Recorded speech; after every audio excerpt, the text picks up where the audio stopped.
Hey, welcome back to my channel, Jeannie Lynch. So excited to share today's video. And I want to do a little layup before you watch, so bear with me. AI. Is it terrifying you right now? If you're a content creator, I'm sure like me, you go through these ups and downs where you get kind of bored and, uninspired, right? It's kind of hard to create content on a full-time level, especially. So with all these brand new AI tools, I've been really immersed in learning as many of them as I can, but also witnessing and aware that some of them can get a little costly, and then they all claim to do the same thing, but they do it so differently. And then which ones should you be getting involved with, right? Which ones are the best? And as you know, all of this can change in seconds and minutes because, like AI, it is evolving and it's getting better every day. So today, you're about to meet Siddhartha Gautama, the Buddha himself, and you're going to meet him all using AI. And what I mean by that is you're about to meet a young Buddha who's going to tell his story, but he's going to tell it in a modern way with a modern twist. And he's going to make it relevant for you so that hopefully you can follow the path like I'm trying to, the middle way. The life with balance, with right speech, with right thought, with right mindfulness, and so on. And this is his story, so it kind of tells you how he got to where he ended up, which was enlightened. And I think we should all be on that path right now with everything going on in the world. So I hope you enjoy this twist, and I hope you enjoy this style. And if you'd like to learn more about the tools I use to bring this to you, and you're also interested in AI and creating content and using the tools that are out there, let me know. Maybe we can do this together and learn together. I'm certainly going to be on that path this year. So let me know if it's something that you are engaged with and enjoy. All right, enjoy. That story is coming up. Bye now. Hello, my name is Siddhartha Gautama, also known as Gautama Buddha or the Awakened One. Imagine being born into crazy wealth, with private jets, designer clothes, and unlimited credit cards. That was me. Life was nothing but VIP. Parties and luxury vacations. My parents made sure I never saw anything sad. No sickness, no aging, no struggle. Just perfection. So, one day, I got curious. I sneak out of my golden cage. I see homelessness, people in pain. Life isn't all champagne and rooftop views. It blows my mind. Suddenly, my designer life feels fake and empty. So, I do the unthinkable. Leave everything behind. Even my wife and kid. I try to find meaning. Monk style. I think starving myself might be the answer. Spoiler alert, that was a big mistake. I bounce from one extreme to another, searching for truth. Finally, I get it. Happiness isn't in riches or suffering. It's all about balance. Let me break this down like a Netflix series. For you. And go decade by decade through my life from Prince to the Buddha.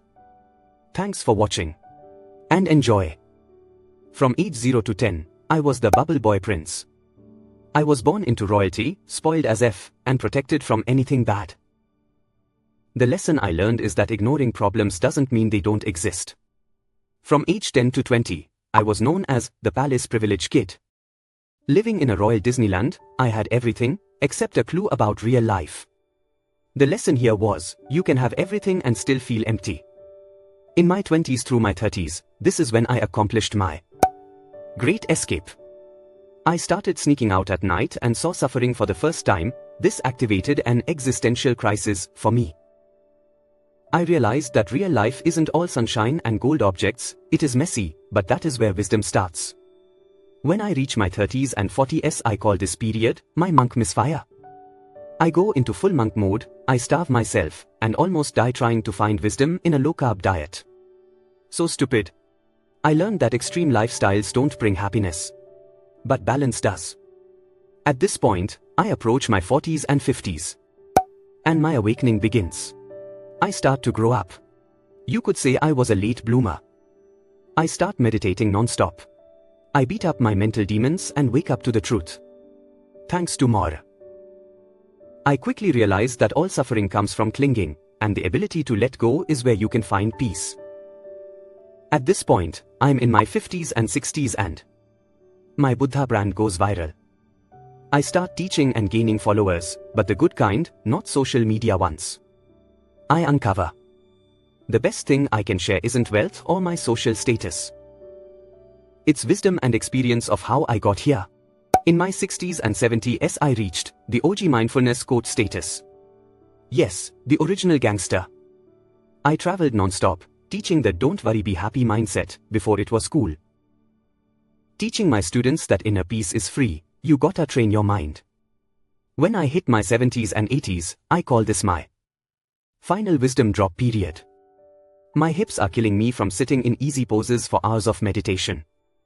I'm still traveling but starting to slow down. On one of my trips, I ate a sketchy meal and got sick, norovirus sick. I don't believe it was on purpose. I knew the meal was rank, but did not want to be rude, so I ate it. I died shortly after that meal near the city of Kushingara, in northern India, surrounded by my students.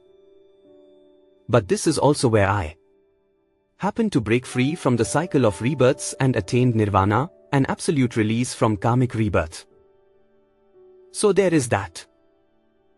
But remember, I left behind the ultimate wisdom bomb. Everything changes. And keep growing. And to be your own light. You are welcome, love Buddha. Thank you so much for listening and allowing me to teach again. I have missed this. I want to leave you with 5 important reminders about the Buddhist teachings so you can apply them to your life today. 1. Unplug to awaken. We scroll through more content than we reflect on our thoughts. You don't need more information. You need more inner stillness. Wisdom comes in the silence between the pings. 2. Stop arguing. Start understanding. In an age of cancel culture, trolls, and online shouting matches, right speech isn't about being right. It's about choosing words that heal, not harm. 3. You are not your notifications. We are more addicted than ever to validation, comparison, and chaos. The self is not found in likes or follows. Who you are cannot be swiped away. 4. Suffering is universal, but so is the path to peace. From climate anxiety to existential dread, we are overwhelmed. You are not alone in your pain. But you can be a light for others by facing yours with compassion. 5. Peace is your true nature, return to it, and you'll change the world.